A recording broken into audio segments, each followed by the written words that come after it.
தமிழ்நாட்டில் இதுதான் முதல் முறை 3 மணி நேரத்தில் 12,000 பனை விதைகள் நடவு பண்ண போறோம். செப்டம்பர் 24ஆம் தேதி மதுரை மாவட்டம் மேலக்கால் கால்வாயில் அருளானந்தர் கல்லூரி NSS மாணவர்களோட இணைஞ்சு பார்வை ஃபவுண்டேஷனும் இளம் மக்கள் இயக்கமும் சேர்ந்து சுமார் 12,000 பனை விதைகள் நடவு பண்ண போறோம். மதுரை மக்கள் அனைவரும் கலந்துக்கோங்க.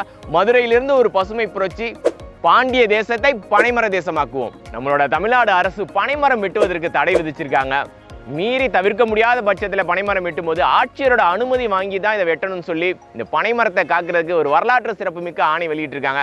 அதுக்கு நம்மளோட இளம் மக்கள் இயக்கம் சார்பாக மதுரையிலிருந்து ஒரு பெரிய நன்றிகளையும் பாராட்டுகளையும் தெரிவிச்சுக்கிறோம். இந்த ஒரு இணக்கமான சூழ்நிலையை பயன்படுத்தி ஒரு மழைக்காலமும் வரப்போது, பணம் விழுகக்கூடிய காலமும் இதுதான். இதை பயன்படுத்தி இந்த ஆண்டு சுமார் 4 லட்சம் பனை விதைகளை எங்கள் மதுரை முழுவதும் நட போறோம்.